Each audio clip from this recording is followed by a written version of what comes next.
محترم حضرات 11:35 ہو چکے ہیں.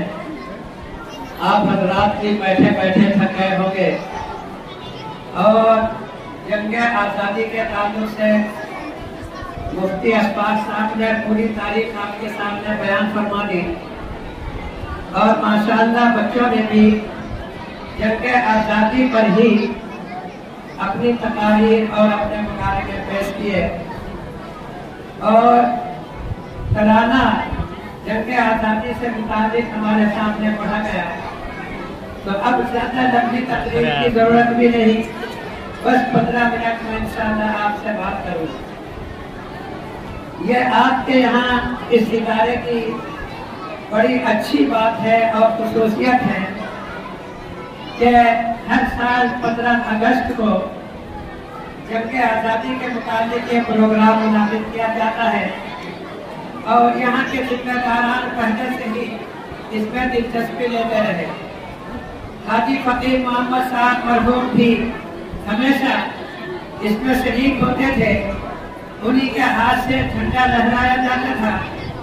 اب ان کے بیٹے سرپنچ احمد علی وہ برابر یہاں تشریف لاتے ہیں اور منشی مہدی حسن صاحب نے ابھی اعلان کیا کہ جن بچوں نے 10ویں پاس کی ہے ان کو سرٹیفکیٹ بھی دیے جائیں گے. تو یہ تو اور بھی خوشی کی بات ہے کہ آپ کے ادارے میں دینیات کے ساتھ ساتھ عصری تعلیم کا بھی معقول انتظام ہے. ابھی جنگ آزادی کے تعلق سے بہت کچھ آپ نے سنا جس کا خلاصہ یہی ہے اور یہ بات یاد رکھنے کی ہے کہ یہ ملک جب انگریزوں کے قبضے میں تھا, انگریزوں کا غلام تھا, تو اس سے آزاد کرانے کے لیے ہندو مسلمان دونوں نے اپنی جان کے نذرانے پیش کیے. مسلمان کسی موقع پر بھی پیچھے نہیں رہا. 90 سال کی پوری تاریخ میں سب سے زبردست حادثہ پیش آیا 13 اپریل سن 1990 کو, جب ڈاکٹر سیف الدین کجرو اور ڈاکٹر ستیہ پال کو گرفتار کر لیا گیا اور ان کے تعلق سے ایک احتجاجی جلسہ امرتسر جلیاں والا باغ میں منعقد ہوا. تو امرتسر کے جو کمشنر تھے جنرل ڈائی, اس ظالم نے ان تمام حاضرین کو مشین گنوں سے بھون کر رکھ دیا. مشین گن کا بٹن دباتے ہی 700 گولیاں اس کے اندر سے نکلی. اگر کسی نے بھاگنے کا ارادہ کیا تو بھاگنے والوں کو پولیس نے گولی کا نشانہ بنایا اور تقریباً 1500 سے زیادہ ہندوستانی اس میں شہید ہوئے.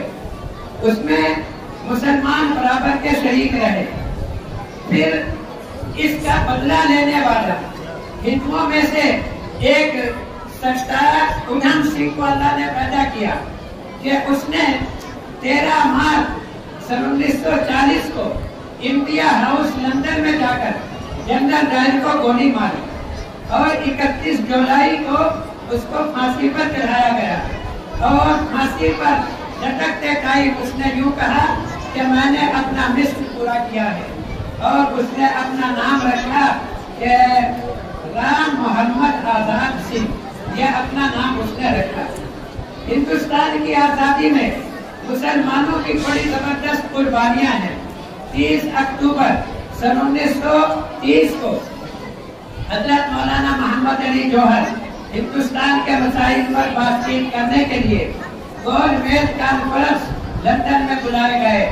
تو آپ نے وہاں گرج کر کہا کہ میں غلام ہندوستان میں واپس نہیں جاؤں گا, یا تو مجھے آزادی کا پروانہ دینا پڑے گا یا دفن کے لیے 2 گز جگہ دینی پڑے گی. چنانچہ آپ ہندوستان لوٹ کر نہیں آئے اور بیت المقدس کے احاطے میں آج سایہ آرام فرما ہے, وہی ان کی قبر بنی. حضرت شیخ الہند مولانا محمود الحسن صاحب کا نام آپ نے بار بار بچوں کی تقاریر میں سنا. حضرت شیخ الہند یہ دارالعلوم دیوبند کا پہلا طالب علم ہے. ان کے ذریعے سے تحریک ریشمی مار وجود میں آئی. सन 1915 के अंदर रेशमी रुमाल का मतलब ये था कि उसमें इशारे लिखे हुए होते थे कि हमें अंग्रेज के खिलाफ कहाँ क्या करना है। वो तहरीक इत्तेफाक से नाकाम हो गई, अंग्रेज को पता चल गया। तो अंग्रेज इस कदर को खिलाया, उसने यूं कहा कि अगर शेखुल हिंद की ये तहरीक कामयाब हो जाती तो अंग्रेज को खुश्की में, दरी में, आबादी में और जंगल में कहीं भी सर छुपाने की जगह नहीं मिल सकती थी। उन्होंने शेखुल हिंद को जद्दे से, सऊदिया से गिरफ्तार किया और ऊंट पर बिठाकर, कोई कपड़ा उस पर नहीं रखा गया, नंगे बदन पर ऊंट पर बिठाकर जद्दा से माल्टा ले जाया गया, जो मिस्र का एक आखिरी सूबा है, और 3 साल 8 महीने आपको वहाँ पर रखा गया। कैसी कैसी सजाएं आपको वहाँ पर दी गई। आप सन 1920 के अंदर रहाई पाकर हिंदुस्तान आए। जब बम्बई के साहिल पर पहुंचे तो बहुत बड़े मजमे ने उनका इस्तकबाल किया। अल्लामा इकबाल का ये शेर पहली मर्तबा उन्हीं की शान में पढ़ा गया। हजारों साल नरगिस अपनी बेनूरी पे रोती है, बड़ी मुश्किल से होता है चमन में दीदार पैदा। इस्तेमाल करने वालों में मोहनदास करमचंद गांधी भी थे। उस वक्त तक उनको महात्मा गांधी नहीं कहते थे। महात्मा गांधी का लक़ब देने वाला एक मुसलमान आलिम हजरत मौलाना अब्दुल बारी फरक्की महदी है। उन्होंने सबसे पहले उनको महात्मा गांधी कहा। हजरत शेखुल हिंद के शागिर्द हैं मौलाना हुसैन अहमद मदनी, जिन्होंने अंग्रेज के खिलाफ कितनी जबरदस्त जद्दोजहद की हिंदुस्तान की तारीख उनसे भरी पड़ी है। इनको देवबंद से गिरफ्तार किया गया और कराची की अदालत में चारों तरफ से पुलिस के और फौज के पहले में इनका बयान लिया गया कि क्या आपने ये कहा है कि अंग्रेज की फौज में भर्ती होना हराम है? तो मौलाना हुसैन अहमद मदनी ने कहा कि हाँ, मैंने बयान दिया है और देता हूँ और पूरी जिंदगी देता रहूंगा। फिर आपने यूँ फरमाया कि अगर लाजमी काले हिंदुस्तान के वजीर तालीम बनाकर इसलिए भेजे गए हैं कि यहाँ से हमारी मजहबी आज़ादी को खत्म कर दें, तो सबसे पहले इस्लाम पर अपनी जान कुर्बान करने वाला मैं होगा।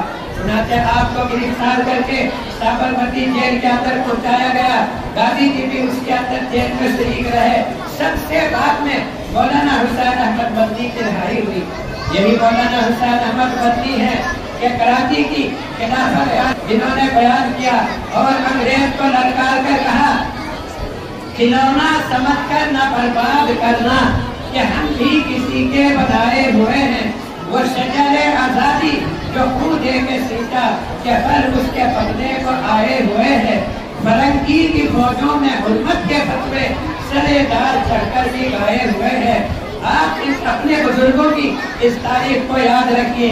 अगर कभी आपके सामने कोई मौका हो तो आप कहिए कि नेहरू जी जो सबसे पहले हमारे मुल्क के वजीर आजम बने, उनके साथ अहमदनगर की जेल में कौन था? हजरत मौलाना अबुल कलाम आजाद उनके साथ जेल में रहे। मौलाना अबुल कलाम आजाद जिनके अल हिलाल और अल बलाग ने पूरे हिंदुस्तान के अंदर हलचल मचा दी और अंग्रेजी सल्तनत की चूल्हे हिलाकर रख दी।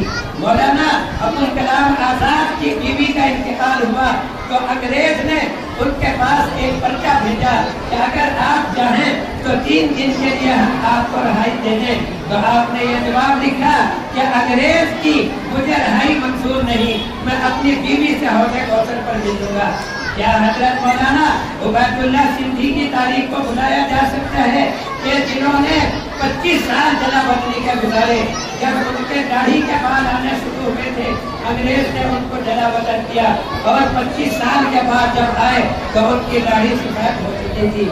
ऐसे ही हजरत मौलाना अहमदुल्लाह शाह मदरासी, इस वक्त उनको अंग्रेज कोने के सामने पेश किया गया तो अंग्रेज रो पड़ा और कहने लगा कि मौलाना मैं आपका शागिर्द हूँ, मैंने आपसे अरबी की किताब मद्रास में पढ़ी है, आप एक मर्तबा कह दो कि मैं जंगे आज़ादी में शरीक नहीं था, अभी आपको रहा कर देंगे।